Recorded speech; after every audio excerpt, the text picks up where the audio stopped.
After having the community read Still Alice by Lisa Genova, I wanted to take a minute just to tell you a little bit about her.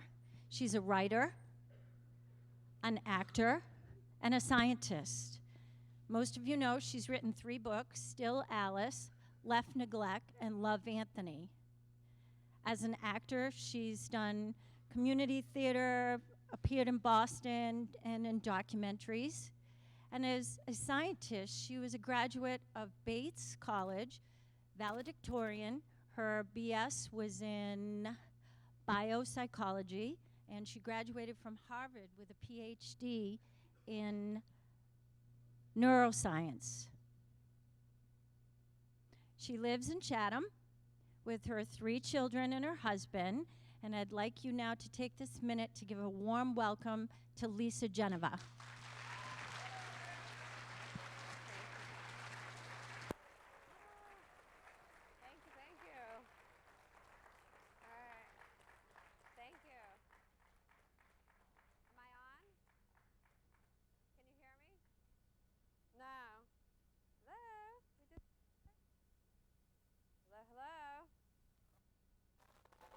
It's not on. Can you hear me? That's starting. Hear me in the back? Yeah? Okay. Well, thank you for having me. This is a really cool event. So you had to read Still Alice over the summer. Now, I'm going to date myself. We had Cliff Notes back when I was your age. I guess it's Spark Notes now. Did you guys read the book, or did you get the Spark Notes? Okay. All right, so I wanted to talk to you a little bit about how and why I would come to write my first book, Still Alice. So you heard in my bio a few weird sort of disconnected things: actress, writer, neuroscientist. But primarily I spent, like, from freshman year in high school on through the age of, my God, when did I get my PhD? I was 28. I was in school for a long time. I spent all of those years really interested in science. And from the time I was about 17, I knew I wanted to be a brain scientist. I wanted to be a neuroscientist. I've long been fascinated with how the brain works to reveal how we think and remember and feel. And so it's kind of like, so why do I write fiction now? That's a really strange thing for a neuroscientist to do, right? To write novels if you were someone who studied brain research. I actually spent the majority of those years doing brain research studying the molecular neurobiology of drug addiction. My interest in Alzheimer's, which would then fuel my desire to become a novelist, came after all of those years at Harvard and the National Institute of Health and Mass General. And it started when I learned that my 85-year-old grandmother had walked to the bowling alley in the middle of the night, thinking it was the middle of the day, wondering where her bowling team was. Now, you know, I think my family was like a lot of families in that we knew that my grandmother was becoming forgetful. She was leaving her keys in the front door. She was leaving the tea kettle on the burner. She couldn't really handle the checkbook anymore. My dad took over that responsibility. But we, like a lot of families, assumed that this was a normal part of normal aging. It was, oh, Nana's getting old. But this walk to the bowling alley in the middle of the night and her confusion around that really didn't sound like normal aging. And in fact, it wasn't. And after a series of doctor's appointments, we learned that she had Alzheimer's. So my family rallied together to take care of her. I'm from a really large Italian family. My grandmother had 9 kids, 5 daughters, 4 sons. It was primarily her daughters, my aunts, who rallied together to take care of her. One of them, in fact, ended up quitting her job, selling her house, and she and my uncle moved in with her to take care of her. And interestingly, like shortly after everyone showed up to take care of her, she sort of quickly forgot who we all were. But bless you. Alzheimer's, as you know from the book, hopefully, you don't lose all of your memories all at once. Typically, you lose access to your most recent memories and personal history first, and it kind of peels back from there like layers of an onion. So, oh, you can see me now. Was I really in the dark? Great. So my Nana, she forgot her married name and then eventually her maiden name. She forgot her grandchildren and then her children. She, interestingly, being a typical Italian mother, I don't know if any of you are Italian out there, but she forgot all of her daughters before she forgot any of her sons, which was really maddening because it was really the daughters who were doing the heavy lifting of her caregiving. But she did, in fact, over time forget all of us.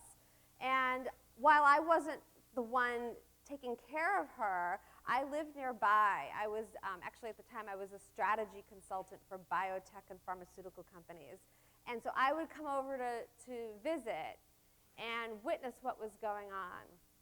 And so I would sit next to my Nana on the couch, and all of a sudden she would stand up and look really upset or sort of scared or worried, and she'd walk to the front door and open it and check the numbers on the house, and she'd say, "Oh, 148, this must be where I live." And then she'd sit back down next to me, and then about a minute later, forgetting that she'd gone through this exercise, she'd stand up again and go to the front door and open it and go, "Oh my God, it's 148, this must be my home." And I would watch her studying her face in the mirror, like touching it, looking for minutes on end, baffled by the reflection that she sees. Because, and again, I sort of borrowed from this in the book when Alice is looking in the mirror. I can't understand it, because if you don't have access to the years of her 80s, her 70s, her 60s, she doesn't remember her married name, she doesn't remember having kids, her brain, so you can only live according to the truth your brain gives you, right? Like, that's your reality. So to her reality, she was probably around 20 years old. She didn't have access to anything beyond that. She's looking in the mirror and she's seeing an 85-year-old version of herself. I mean, how completely freaky would that be, right? Right? I mean, imagine right now you look in the mirror, you young kids, and you see what you will look like when you're 85. How do you make sense of that? And I would watch her completely freaked out, and yet she at this point didn't really have the communication skills to sit down with me on that couch and talk about what that felt like. And so while I'm not the caregiver at this point, I'm a neuroscientist. I have this really unique opportunity and responsibility, I felt, to learn as much as I could about Alzheimer's and pass that education on to my aunts to help them better care for her. So I read everything I could read about Alzheimer's. And sort of being, the geeky neuroscientist, I first went to the scientific literature because that's where I was most comfortable. And so I quickly grew up to speed as to the current molecular neurobiological understanding of Alzheimer's. So I learned that likely through a combination of genetic and environmental influences on gene expression, my grandmother had too much of a sticky protein called amyloid beta 42, which was causing a host of molecular events, effects on NMDA receptors, causing inflammation, blocking neurotransmission, leading to dementia.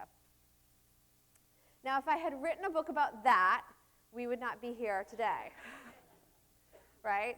So, while that satisfied the neuroscientist in me, it really did very little to help the granddaughter in me who was trying to understand my Nana. And so I continued reading, and I read books like The 36-Hour Day, a lot of nonfiction self-help kind of books, which were really great and helpful. I learned a lot of facts and statistics and sort of how to be a better caregiver. And I did pass that information on to my aunts. But it was it was missing something. All of those books were written by a clinician or a scientist or a caregiver or social worker. They were all views from the outside looking in. And what I was left with was wondering, what does it feel like to have Alzheimer's from my Nana's point of view? And again, because we'd missed the early stages of her disease, because we'd assumed that that was a normal part of normal aging, I missed the opportunity to sit down with her and ask her what it feels like. Because she just really didn't get it at this point. She really didn't understand she had Alzheimer's. So that was the question. That was the seed for Still Alice. That was, what does it feel like to have this? And for some reason that was sort of intuitive at the time, I really couldn't have explained it. I thought, someday I'll write a novel to answer that question. And looking back, I get that through high school and reading literature and going to college. I went to a liberal arts school. I understood that literature is a place where we can begin to, and hopefully you did when you read this, begin to imagine what it's like to live in someone else's shoes, right? There's this chance for empathy, to experience someone else's experience. But, you know, I'm not a writer.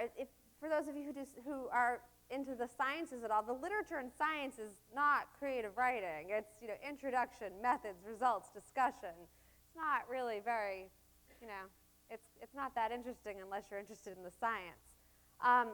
So how did I get from A to B? Well, interestingly, in 2000, my oldest daughter was born. She's 14, and she's, you know, freshman in high school, which I can't wait to tell her about this because she will not read my books. She's a voracious reader, but she thinks my books are for old people, so I'll have to let her know about all of you.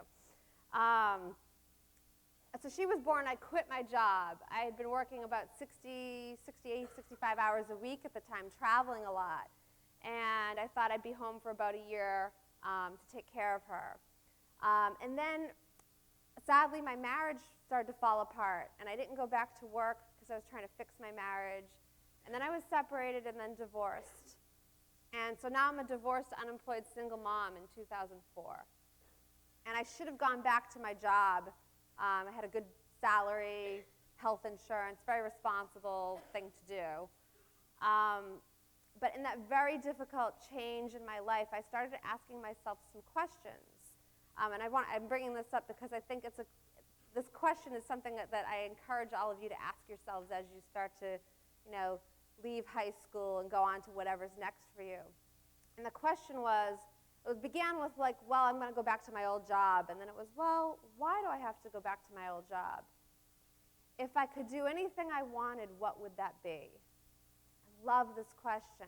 And then it was even, I expanded on it. If I could do anything I wanted and I didn't care what people thought of me, and I didn't have to care about money, which eventually you kind of do, but just through the exercise, if I didn't care what people thought of me, and I didn't have to care about money, what would I do if I could do anything I wanted? And the answer was, go write that book. And so I knew that I actually did have enough saved so that my daughter and I wouldn't be on the street for a couple of years. So I actually did not go back to my job. I dropped my 4-year-old off at preschool, and I went to the Starbucks near my house, and I started writing Still Alice. And my parents were not pleased with this decision. My former colleagues at Harvard and at my old job thought I was nuts. But keep that in mind. If anything sticks with you today, I hope this is one of them. If you could do anything you wanted, what would that be? And the truth of that answer is probably where you should start going. So I'm in Starbucks writing a novel. How did I begin? So it turns out I'm not just this, you know, wildly irresponsible divorced single mom trying to write a novel who's never written anything before. I am a wildly irresponsible, divorced, unemployed, Harvard-trained neuroscientist. And it turns out that came in really handy. And that's another sort of lesson I wanted to bring in is that, you know, I spent all of those years, right, up to age 28 studying neuroscience. And now I write novels. Well, none of that was wasted. And I think that's something I've learned at this point, too, is like as long as whatever you're doing, you're in 100%, you love it, and you're there, you're fully engaged, like just trust that it won't be wasted. And you don't necessarily have to know what you're going to do with it exactly. So this degree in neuroscience, it turns out it gave me the credibility to open all the doors I knocked on. So I could call the chief of neurology at Brigham and Women's Hospital in Boston and say, hi, this is Dr. Genova. I am writing a book about a woman with Alzheimer's, and she's diagnosed at the age of 50. I'd like to come to understand what that conversation might sound like and feel like. And his name's Marty Samuels. He said, well, why don't you come in and we'll role play it, and you can experience it. So I went in and we went through my fictional diagnosis of Alzheimer's for about 2 hours. I think if I had called and said, hi, I'm Lisa Genova, I'm a divorced, unemployed, single mom, writing a book. I want to learn about Alzheimer's, can you talk to me? I don't think he would have had time. So that background really helped me gain access to a lot of great research. So I did talk to Marty Samuels for a couple of hours. I shadowed neurologists at Mass General in the Memory Disorders Unit. I sat in on neuropsych testing. I talked to genetic counselors, general practice physicians. And then the best research that I came to do was talking to the real experts. And these were people who actually have Alzheimer's. I met 25 people who have early onset or who are still in the earliest enough stages of Alzheimer's where they can communicate what it feels like to have it. And I met them all originally online at a group called the Dementia Advocacy and Support Network International. And I gave them a little plug in the book. This is a virtual support group, an online support group formed by and for people with dementia. Most support groups out there are for the caregivers. Well, this was for people with Alzheimer's. And interestingly, if you've got Alzheimer's and you live on Cape Cod, and especially if you're young, because most of the people who have Alzheimer's are much older. But say you're 55, say you're 65, say you're 40. I know people who've had Alzheimer's in their 40s. And you live in Bourne. You might not know anyone else who has what you have anywhere near you. And that can be really lonely and isolating. And man, it's tough enough having Alzheimer's, but to layer loneliness on top of that, I mean, all of you have been lonely at some point, right? It can be really painful. And so what was really cool about this virtual online group is people can convene through the Yahoo email group or a 1-hour chat every day. And it's people from all over the US, UK, Canada, New Zealand. I have a friend with Alzheimer's in New Zealand, Australia. And they get together and talk about what it feels like to have it, the good, the bad, the ugly.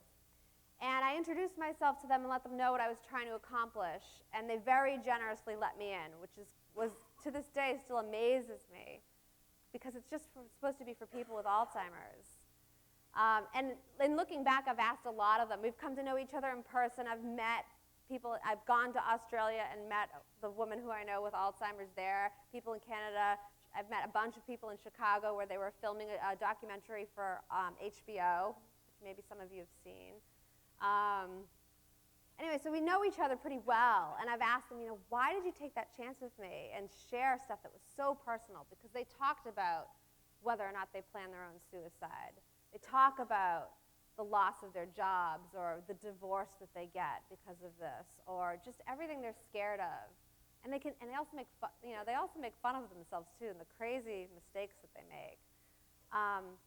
They said they let me in because they were hoping, they took a chance on me, hoping that I would give Alzheimer's a face and a voice. That they didn't feel like they were included in what gets talked about when people talk about Alzheimer's. Because, maybe before you read Still Alice, and certainly before I wrote it, even with my grandmother, if you had asked me to picture what Alzheimer's looks like, it was probably mostly my images were based on the news. I would have pictured someone really quite elderly who was already in a nursing home, lying in their bed, doesn't know or recognize anyone, maybe doesn't talk anymore. I would have pictured someone at the end stage of Alzheimer's. I would have pictured someone dying. Well, what does living with Alzheimer's look like? That's what this group was really about, and hoping that I would listen well and pay attention to and maybe portray in the story I was trying to write. So I have this degree in neuroscience, which gave me the interest in this disease to begin with, and the credibility to open all the doors I want to knock on. I have the personal experience with my grandmother, and I have conversations every day for the year and a half while I'm writing this book with people who have Alzheimer's. So at this point, I've done my homework and my research. I think I have a pretty good handle on maybe the essence of what it might feel like to have Alzheimer's. And I want to write it from that point of view. But how the heck do I know how to write anything? I'm a scientist. I haven't written anything yet. Well, a couple things I wanted to share with you here. One was I did some more homework. I went to the library, I went to the bookstore, and I got books on writing craft. I didn't just assume I knew how to do this. So I read Stephen King's On Writing. I read Natalie Goldberg's Writing Down the Bones. Those are probably two of my favorites. Julia Cameron's The Artist's Way, for any of you interested in writing. But then the really cool accidental thing that happened that really taught me how to write was acting. So it turns out I had always wanted to act, but I don't know what it's like here at Bourne, but like in my experience, the neuroscience kids did not play with the drama kids. Like our circles did not overlap. So I had never really had the courage or felt the opportunity to give that a try. But now I'm like, I'm in Starbucks writing a novel, so I figure why not? So while I was writing this book, I actually spent 9 hours a week training as an actress in Boston with 11 other actors in the Meisner technique. So there's lots of me and Lydia. I borrowed from that a lot. But aside from using that experience to inform Lydia's life, acting taught me so much about writing. Because here's the deal with acting, you're always telling the truth under the imagined circumstances. It's about what do people want from each other, who gets it, who doesn't. How are people changed by what happens? And then sort of the most important thing I think I learned from acting that helps with writing is how do you express honest emotion spontaneously in the moment in response to what happens. This is a really difficult thing for us socialized grown-ups and teens to do, especially teens. Oh my God, so yeah. When you're kids, so back when you guys were toddlers, you were really good at expressing raw, unedited, truthful emotion, right? Like if you wanted a cookie right before dinner and your mom and dad said, no, you can't have the cookie, it's dinner, you might have screamed and lost your mind. Ah, cookie! Throw yourself on the floor, huge tantrum. Ah! And then 5 minutes later, something great happens, and you're like, ah! And you just let it go. But your parents, you can blame your parents for this, just another thing you can blame mom and dad for, that you've been socialized not to express honest emotion, right? The first things your parents did when you threw that fit about the cookie, they went, shh, stop that, stop screaming, stop crying, use your words, shh, right? And so what happens is, and I'm going to teach you some neuroanatomy here because I can't resist. This is your frontal cortex coming to strongly inhibit your primitive raw emotion center. That's called your amygdala. And that begins to happen right around toddler age, right? It makes sense. You see little kids, they lose it over stuff. They go crazy, like they're just free with their emotions. And we, slowly over time, get that nice and tidy and controlled, right? You're all sitting here being very sort of polite right now. This is because your frontal cortex is inhibiting anything that you might want to do emotionally. So we don't tend to scream when we're angry. We don't cry when we're upset. We don't, there's joy, there's lust, there's rage, there's grief. So those tend to be controlled. But if you go to a movie and watch the actors up there on screen and they are grief-stricken, or they're in a rage, or they're in love, and you're feeling that, it's because they're not pretending to be grief-stricken. They're not pretending to be in love. They're actually calling up those honest, primitive emotions. They're disinhibiting that inhibitory connection and sort of becoming unedited, right? They're getting rid of the voice in your head that sounds an awful lot like your mom or your dad. It says, don't you say that, what will people think? Or don't do that, people are going to think you're nuts. And just let it happen anyway. So we would do all of these exercises, a lot of improvisation, a lot of just allowing honest, whatever's going to come up emotionally, come out in acting class. And then I would go home and write. And I found that my writing could be emotionally honest. And then interestingly, this is cool too. I learned this from acting, and I want to share this with you because I'm guessing a lot of you, how many of you know someone with Alzheimer's? Yeah. So I learned something really cool from acting that applies to staying connected to someone that you love with Alzheimer's. It has to do with improvisational acting. Yeah, so this is really helpful actually. So the number one rule in improv acting is you say yes and to anything that's offered you. Have any of you guys done any improv yet? Yeah? Yeah? Okay, right? So you say yes and. You agree you agree to the reality that's being offered you, and then the relationship, the scene, can continue to grow and move from there, right? So if I'm up here with another actor, and he says to me, hey, I've got a magic carpet. You want to go for a ride? It's my job to say yes and to that offering. So it's my job to say, yeah, cool, hold on. Let me go get my suitcase and let's go. Let's go to Florida. Yes, and then add to it. We're going to Florida. If I say, dude, no, that's a regular rug. Or if I just say, no, I don't want to. If I negate the offering, if I say no to the reality that this actor's offered me, scene's dead. Goes nowhere. Well, you can think of it similarly with communicating with someone with advanced Alzheimer's. My Nana's reality is so different from mine. The truth, according to her brain, is not what I've got going on. And it's my job to join her reality because she can't join mine, right? So for me to insist, Nana, I'm your granddaughter, I'm Lisa, remember me, I'm Lisa, and to try and get her to join that reality is not going to work. If I'm like, Nana, come with me, we've got to go to the doctors, get up, come on, I'm your Lisa, I'm your granddaughter, come on, we have to go. And the truth, according to her brain, is she's about 20 years old, she doesn't have any grandkids, this woman pulling on her is nuts. I'm not going anywhere with her. And so it's my job to get into her reality, to say yes and. So if she offers me something, for me not to orient her toward my reality, don't worry about the truth. This isn't like lying. This is joining them in their reality, saying yes and. Let me give you an example that sort of brings this home even a little bit further. So I did something called a Healing Moments workshop on the Cape at Harwich Junior Theater a few years back.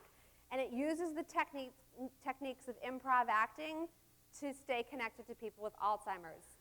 And the exercise I remember most involved us standing in a circle. And we were each asked to say a simple statement, something we believed to be true. And so when it was my turn, the first time came around, I said, I have a beautiful 6-month-old baby boy. And the instructor of this workshop looks me in the eye and says, no, you don't. All your kids are grown. And then my turn came around again, and I said, it's a beautiful sunny day outside. And she said, it's raining and it's cold, and we're not going anywhere. Yeah, now, so here's what I noticed. Of course, I knew this was an exercise, and yet even knowing that, I still felt annoyed. I didn't like this woman's tone of voice. I didn't like her disagreeing with me. I felt those ingredients of adrenaline, sort of like I'm getting ready for an argument. You know that feeling running through you? And I'm like, man, don't you disagree with me again. And it bugged me. So I came around again. We had to say the same 2 statements. And so I said, I have a beautiful 6-month-old baby boy. And she looked me in the eye and she smiled and she said, you do. He's beautiful and he has your eyes. And I couldn't even help it. I just smiled back. And then I said, it's a beautiful sunny day outside. And she again looked me in the eye and said, you're right, would you like to go for a walk?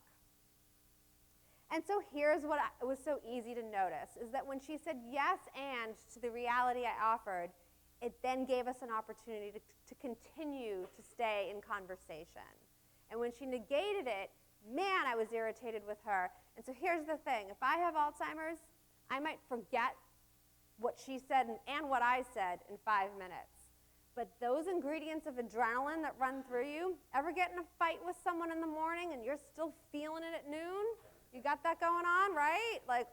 Your blood's still boiling over it, you still feel agitated. People with Alzheimer's will forget the conversation that they had in the morning, but they will still feel it hours later. And so likewise, it doesn't have to be a fight. Do you ever have something awesome happen first thing in the morning and you're still in a great mood by dinner time? Yeah, that stuff, that happens for people with Alzheimer's too. And so, their lives matter, their days matter. So to engage them in something that feels great, I have a 6-month-old baby boy. You do, he's beautiful.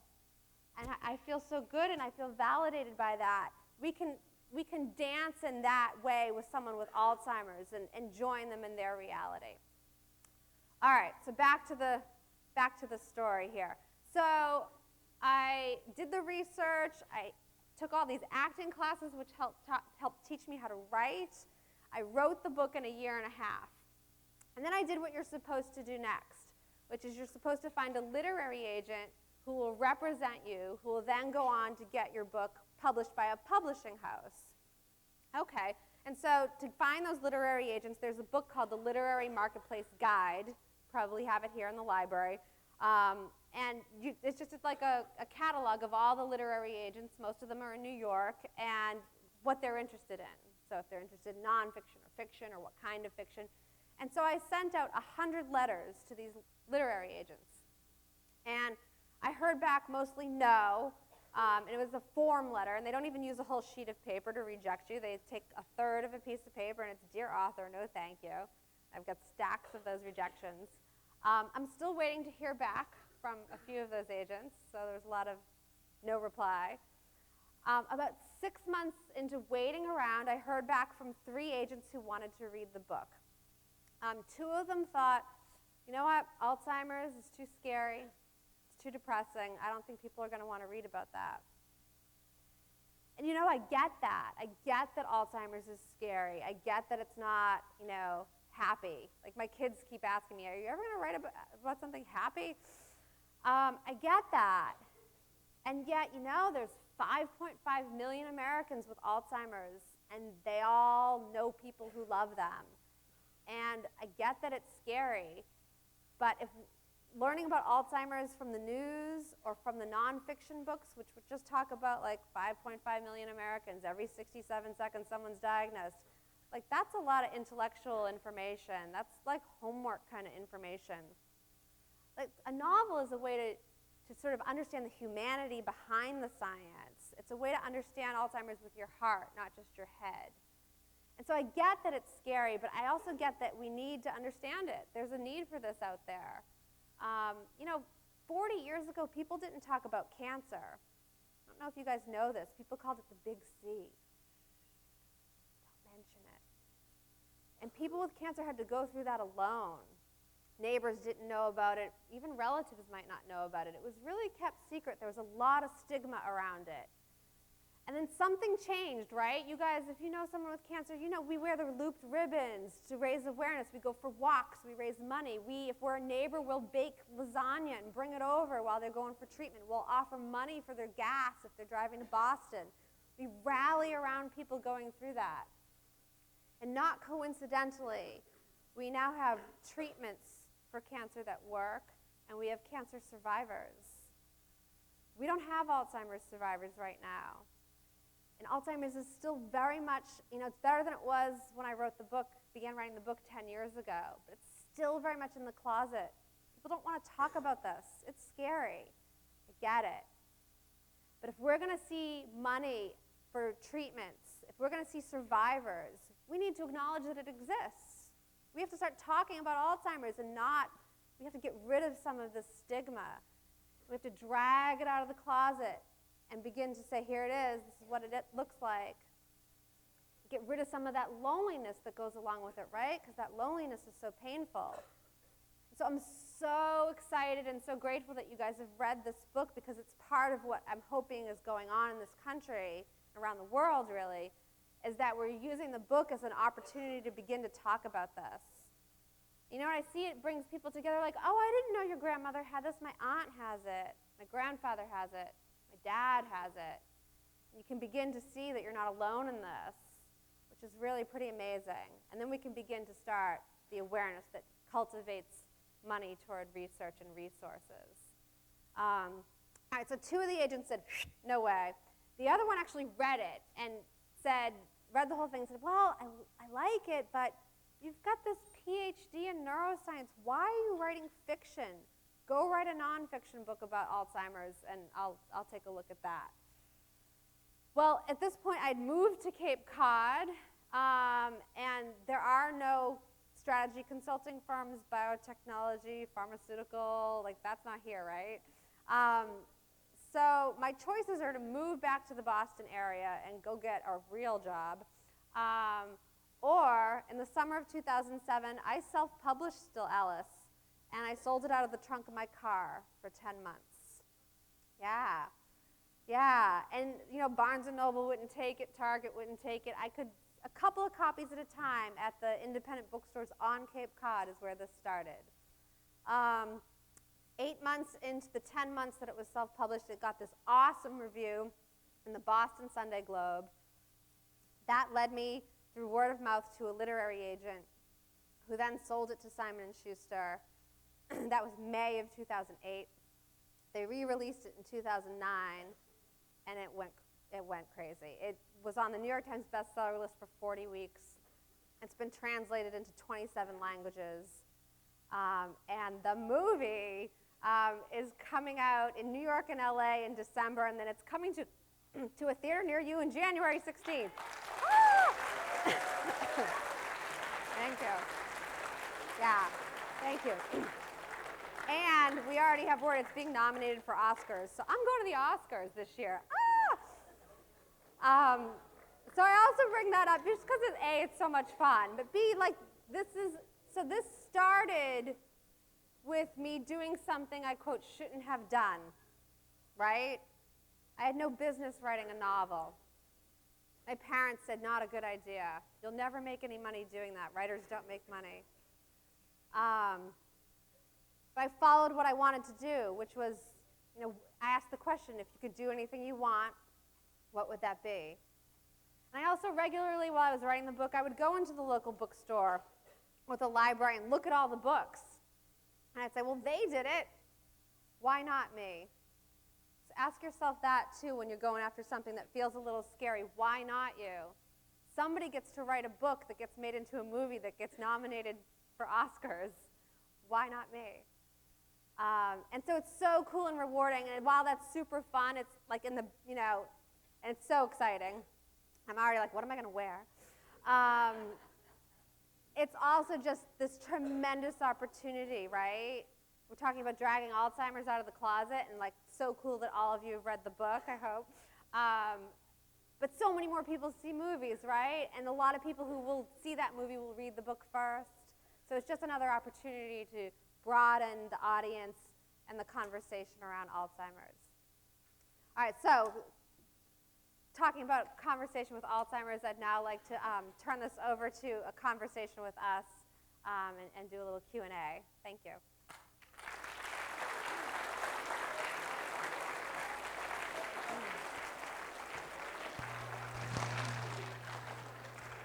Anybody have any questions that they'd like to ask? Just raise your hand if you have a question.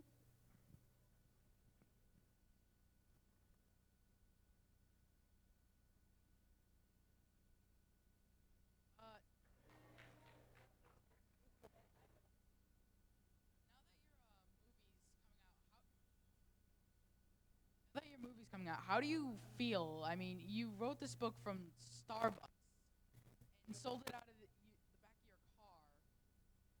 How do you feel that now it's becoming a movie?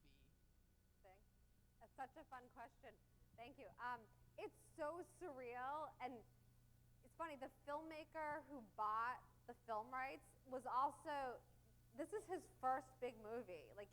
This is his sort of big dream shot too.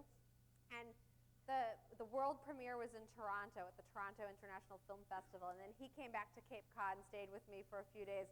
We just kept saying, there'd be a little silence in the conversation, and then one of us would just say, "This is so crazy. This is so crazy." It's surreal. It's exciting. I got to walk the red carpet with the actors and the director, so I'm in the paparazzi shots with Julianne Moore and Kate Bosworth. Kristen Stewart's in it, Alec Baldwin, Hunter Parrish.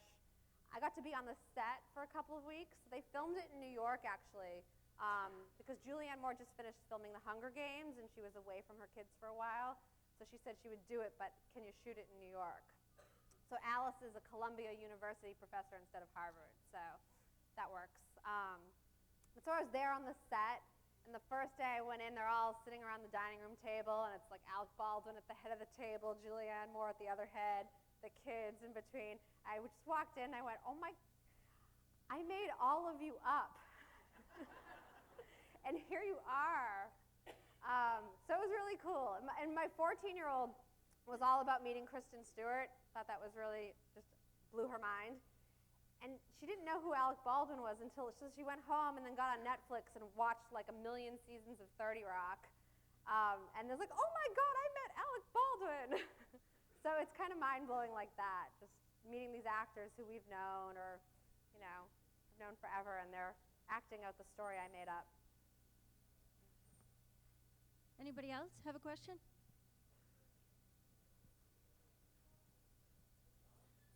The part in the book where Alice's children all get tested for Alzheimer's, did your grandmother's children also get tested, considering there was 9 of them?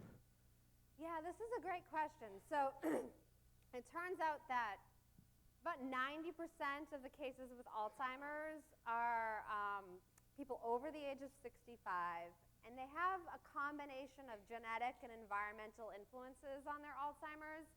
So for most people, it's not what Alice had. Alice had this rarer form. It's early onset familial Alzheimer's, where a single genetic mutation will cause the disease.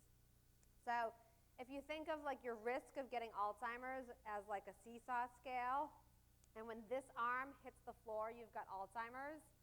So for Alice, and for people like her who get it under the age of 65, it runs in the family, you might have a single genetic mutation that causes the disease. So one genetic mutation, boom, you've got Alzheimer's. But for most people, like my grandmother, you can have some genetic mutations. So say there's a genetic mutation called ApoE4 that people might have heard of. That's been in the news. She may have inherited a bad copy of ApoE4 from her mom and her dad, and that might not be enough to get Alzheimer's. Some other risk factors that we know of, there's lots of genes that we haven't discovered yet, but type 2 diabetes can tip it, high cholesterol, a head injury or a concussion, now you've got Alzheimer's. The interesting thing about that, so my aunts and uncles and my dad have not been tested because they don't have the early onset form. So the 3 genes that have been discovered that cause Alzheimer's are not in my family. But my grandmother would have had it much younger. That said, high cholesterol runs in my family. But the cool thing about that is you can do something about cholesterol, right? You can change your diet, you can exercise, you can go on something called a statin. So you can get that scale to creep back up. So a lot of people talk about Alzheimer's, there's no treatment, there's no cure. Like, I don't want to know if I'm getting it because, put your head in the sand. There's nothing I can do. And that's actually not true. There are things you can do. It's a lot like heart disease before we had good treatments for heart disease, right? Like now it's pretty routine that you go to the doctor as you get older and you get your blood pressure tested and you find out if you've got high cholesterol. And what they're doing is testing you for heart disease. And heart disease can kill you. But we're not so terrified of that anymore because we've sort of made it the norm to go to the doctors and get this routine physical. Well, likewise, something like that really does need to start to happen for Alzheimer's and mild cognitive impairment. Because if you're starting to show signs of dementia, like maybe you've got that scale tipped and you're heading toward the arm hitting the floor, you actually can do something. You could, what's your diet like? Maybe we can make that a more Mediterranean diet. More fish and olive oil and blueberries and dark chocolate and red wine, that kind of thing. Like, okay, up it goes a little. Oh, you've got high cholesterol, let's put you on a statin. Oh, you've got type 2 diabetes, let's manage that. And so there are ways that you can keep that from hitting the ground. But for people who get Alzheimer's young, this idea of genetic testing is very real. And you can go and find out if you've got the gene. And actually, my next book, which is coming out in the spring, it's called Inside the O'Briens. It's about a family from Boston dealing with Huntington's disease. And Huntington's is a neurodegenerative disease that's 100% genetic. Everyone who ever gets it got it because they had one genetic mutation. And so if you've got it, every kid you have has a 50-50 shot of getting the disease that will kill them. And they can go get a simple blood test and find out. And so that question of, do you want to know is really fraught with, there's no black and white, right or wrong answer. It's really tough. Next question. Do you made this book in a year and a half. So what advice do you have for potential future writers, partially me and anyone else may apply, especially ones that could potentially either get writer's block or it just goes in the back of their mind and stuff about writing the book? What advice do you have? Okay. So advice for writers. I don't really believe in writer's block. I think that writer's block is an excuse not to stay in your seat. I get that it can be tough. I mean, it's not easy or everyone would do it, and yet it's not brain science. If you stay in your seat is my biggest advice. Like, if you're committed to doing it, you've decided you're going to do this, I can tell you that every writer I've met, and I've read a lot of them now, met a lot of writers who are very successful. Nobody writes for 8 hours a day. If you're doing it, it's pretty intense. Most writers block off about 4 hours. And during that time, you're not on Facebook, you're not on email, you're not monkeying around the internet. I actually don't write at home. I have a beautiful home office, but I don't write there. I've got 3 kids, and one of them will find me. But even if they're at school, it's like, oh, what's in the fridge? Oh, maybe I'll call my mom back, or I'll throw a load of laundry in, or I'll do the bills, or any number of things that normally aren't very exciting that suddenly become very important when you're like looking at the blank screen and can't think of what to write next.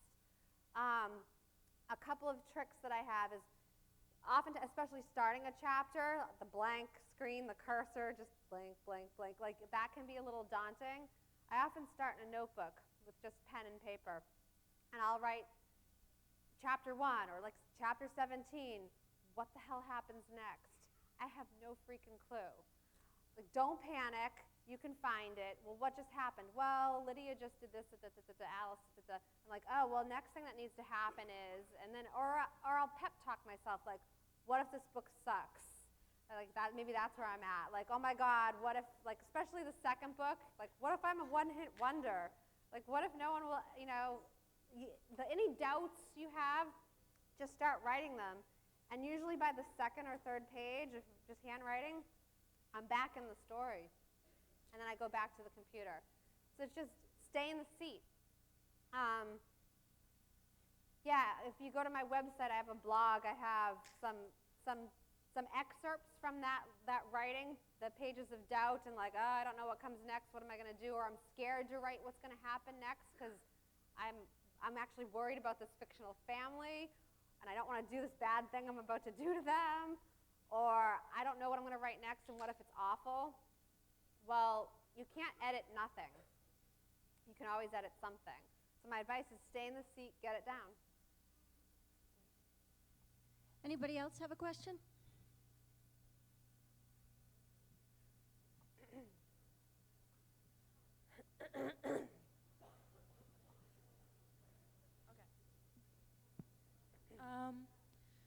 I have a question about your character, John. Like, it's obvious to see that you're Alice and you're a lot of Lydia. So my question was like, he's very hot and cold in the book. Like, maybe part of him's your ex-husband, or is he like an actual caregiver? Like, he really struggles with it, and then he just decides, despite all of his kids, like, no, Dad, don't move. She needs to be here. He takes her to New York and gets her a babysitter. Yeah. And another part of the book was when Alice read Butterfly after her mental capabilities have slipped, and she goes and looks for the pills, and he says, like, he finds her and he gives her medication, and then he takes her out to the park. That was really frustrating. Okay. So she's All right. really hot and cold. All right, so yeah, I mean, it is interesting that I wrote this on the heels of my divorce. So, like, yeah, John's not the superhero. Kind of not surprising. But no, so, one of the things I recognized when I was talking to families dealing with Alzheimer's is that everybody seems to go through the stages of grief following the diagnosis. And so, I don't know if any of you, have learned about this in psychology class or anything yet, but the stages of grief, bless you, have to do with anger, denial, anger, bargaining, despair, acceptance. And not everyone goes through it at the same rate. So Alice got to acceptance pretty quickly. But her kids were in different phases, like Tom was in denial a little longer, Lydia got to acceptance. I think Anna was in a bit of anger for a bit. John stayed in denial longer than anyone. You get them all in the same room and they're all in different places, it's really hard to see eye to eye. But John and Alice also, before this crisis hit, I don't think they'd been like really connected and intimate for a while. Like they weren't, they were kind of like parallel play kids. Like they were both doing what they do. He was going to work, she was going to work, super busy, devoted to their careers. All of their identity and worth is placed in what they do. They come home, they see each other, how was your day? Good, good, go to bed, go do the same thing. Then Alzheimer's hits and Alice is asking for like, hey, remember me? Like I need you to be really close with me now. I need something from you. And I think the hot and cold that maybe you got was, I think he was good at that in the summer when the calls of his ambitious professional life weren't really like calling to him then. But then once the academic year started again, he had a really hard time facing her Alzheimer's. He just didn't want, if he didn't look at it, maybe it wasn't happening. A lot of people do that. It's, if I don't look at it, I don't have to face it. I'll also say that it was really tough. I made the choice to tell the story in Alice's point of view, and I think that was, that's the reason I wrote it. But in making that choice, and I think it was powerful to do that, we lose access to what's going on inside John's internal world. We lose access to what's happening with Lydia. We only get to see them through Alice's point of view. And so interestingly, as I was writing it, I can't remember at what point in the story, but I was writing a scene with Alice and John, and it occurred to me, I had no idea what John was thinking or feeling. I had totally lost him. So I went back. I actually kept a separate notebook while I was writing it just for John. And at the beginning of every chapter, I would write for John, what is he thinking, what is he feeling, what does he want? So I could keep a pulse on him. And yeah, he's just really, we're all flawed. We'd like to think like he'd do the right thing and like stay home with her and not move her. And this disease is super hard and not everybody is the hero. And he did the best he could. And yeah, he frustrates a lot of people. So you're not alone in that. But yeah, if I wrote a book with everybody doing this, the perfect right thing, wouldn't be nearly as interesting either. Yeah. Hi. I have a question about, I know how you talked about. Can you put the mic closer? Thanks. All right. It's okay. So I know how you talked about how to accept and validate an Alzheimer's patient, like their reality, how you validate it, and that kind of makes them feel better and eradicates their fear and everything. But you know how the stigma of fear around Alzheimer's and any mental illness, really, I was just wondering what your perspective was on how we can eradicate that stigma of fear and what we can do, especially if you don't know an Alzheimer's patient personally. Like, what can we do to eradicate this fear that's so deeply rooted in society? Oh, that's such a great question. I'm hoping that part of it has to do with, reading Still Alice and reading, and with any mental illness, a lot of the fear has to do with, well, you just said you don't actually know anyone with it. There's an awkwardness when it comes to Alzheimer's. People who, what if he doesn't remember me? Or what if I say something and he says something back that doesn't make sense? Or what if I'm intruding? Like, there's a million excuses that keep people from calling anymore. The phone is really tough for people with Alzheimer's as well. And so, maybe my friend has Alzheimer's and I stop calling because the conversation doesn't, it feels awkward and it doesn't make any sense. So it's the truly part of what has to happen is this sort of idea of getting comfortable being uncomfortable. Right? We all tend to shy away from experiences that make you feel awkward or uncomfortable. And yet, familiarity is something that helps break down that stigma and that barrier. So I feel more and more comfortable the more familiar I am with something. The more I can be around Alzheimer's or see it, I can see that it's okay. if the conversation's a little weird, or it's okay if he forgets me, I'll just remind him, like, hey, I'm Lisa, remember? Oh, yeah, yeah. I have a very good friend on the Cape. His name's Greg O'Brien. I don't know if you've heard him locally on the radio or seen him in Cape Cod Times. He has young onset Alzheimer's. He is 63. And he just wrote a book called On Pluto. So if you're interested in this topic, I encourage you to go read On Pluto. He wrote it. He's a journalist from the Cape. He's from Brewster. He's also the subject of a short documentary film by Steve James. Steve James did Hoop Dreams, and the documentary film is about Alzheimer's. He and I are really good friends, and he has Alzheimer's. And so it's always an interesting time spending time with him, because he'll be telling me something, and it just requires so much concentration and focus on my part, because he's going to forget something soon. So he's trying to tell me something, and then it becomes silent. And in the past, that might have made me really uncomfortable and made me want to be like, all right, I got to go now. But I just sit and wait. I wait for him to try and recover it himself. And if he looks at me, he's like, I lost it, I don't know. I'm hopefully on top of it enough. I'll say, you just said, and I'll feed him the last thing that he just put together. And oftentimes that gets him back in. Sometimes it doesn't, and we're like, whatever, move on. So it's like, it's really not that big a deal. What we're trying to do is stay connected as people. And, I don't know, do you guys forget stuff regularly, right? Do you walk into a room and go, why'd I come in here?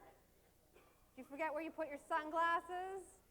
Do you what's the word? It's called tip of the tongue. Oh, it begins with an S. What's her name? Those lapses in memory don't warrant excluding you from community, right? I'm not going to say, you couldn't find your sunglasses today. Right? And yet, people with Alzheimer's have crossed over to this place where we exclude them from society. And the exclusion has to do with how we feel. I feel uncomfortable with that, so you stay over there. And to get rid of that, I don't have all the answers. I think this is part of it. I think reading Greg's book on Pluto helps. Here's a real actual guy walking around Cape Cod where you live who's got this. And he wakes up in the morning some days and doesn't recognize his wife of 30 years. It takes him 10 minutes to figure out who this woman is. And he's talking about it. And so I just think, when we keep things secret, when we don't talk about things, that's when we've got isolation and stigma and shame. And shame is just an awful thing to experience. And when we talk about it, when we take the lid off, when we pull it out of the closet and look at it for what it is, and stay in the seat, we don't run away, we have an opportunity to get, shame just falls away. So thank you for that question. I'd like to ask a question, please. Go ahead, Kristen. Where are you? Oh, right here. Oh, there you are. I'm like, where? There's a voice. Okay. What was one of the, I'm sure writing the book, in the process of writing Can the you book. put the mic closer to your mouth? I Sorry. can't hear you. Thanks. I'm sure the process of writing the book must have been difficult for you, but what was one of the driving forces that kept you going, that I need to write this book? I mean, it has a big impact. Yeah, but what was one of the driving forces for you? That kept me writing the book? Yep. I think that, interestingly, the discipline that I learned as a PhD student in neuroscience, so it took me 5 years to get my PhD, which is a short amount of time. I had classmates who took 9 years. It's not like high school and college where you have a schedule that keeps you there all day. It's really a lot like a job. The first couple of years you have a few classes, but mostly what you're doing is you're in lab. And then after the first 2 years, there are no more classes. You get up in the morning and you go to lab, and you put on your lab coat and you're at your lab bench with your rats and your pipettes, that's what I used to do. And you do your research all day. Sometimes I at times work from 7 in the morning till 7 at night, and you do this for 5 years. And there's no one overseeing you, really. You have an advisor, but they're doing what, my advisor became the director of the National Institute of Mental Health. He was busy. And so it's your job to show up. and do the work. And you might not find out the results of this experiment. Like you have a hypothesis, and you're going to do all this work, and then you're going to find out if it works. It may take you a year to find out if you to have enough data to statistically determine whether any of this even worked. And so just that discipline of, I'm going to show up every day, no one's going to give me any feedback, you know, I'm not going to get an A, I'm not going to get a raise, I'm just going to every day plug away at this. I know it's going to take a long time. PhD took 5 years. A novel taking a year and a half, that was fast. I just think that level of knowing how to be self-disciplined and showing up, really, that training was really good training for writing a book. I also just really wanted to tell the story. You know, so I don't outline my books, which I didn't know. I still come across writers like Barbara Shapiro in Boston. She wrote The Art Forger. She outlines her books. Laura Lippman, I think, outlines. A lot of writers outline. It turns out a lot don't, but I didn't know who did what. I just kind of assumed that maybe normal writers outlined, and I didn't. It turns out that a lot of writers don't outline. Stephen King doesn't outline his books. It's been described as like you're driving your car at night and you have no street lights, no moon. You can only see as far in front of you as your headlights will illuminate. But as long as you trust, you can see that short distance in front of you and keep going, you'll get to where you need to go. And so by not outlining my books, and the writers I know who do it this way too, it's interesting. It's a fun way. It's scary, but it's a really fun way to write because I don't really know what's going to happen next. And so by staying in the seat and showing up every day, it's kind of exciting. I'm like, okay, what's going to happen next? And there's so many times where I get surprised, where I'm literally typing and I'm like, oh my God. Like, yeah, like there was one point in writing Love Anthony where I was really not happy with what the character just did, and I stopped and I'm like, no. Like, go back and do it again. And she still did the same thing. And I was like, ugh, who's writing this book? She had a letter in her hand, and I didn't know what the letter said. I didn't want her to have this letter. Anyway, I enjoy it. So that helped keep me through it. I really enjoy the process. Thank you. Thank you.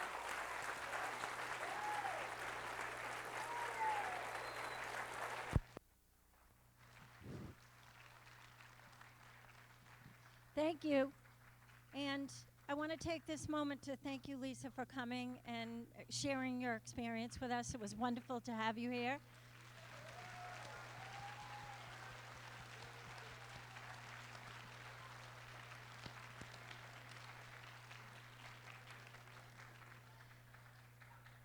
We will be passing to the next block, and it is First Lunch.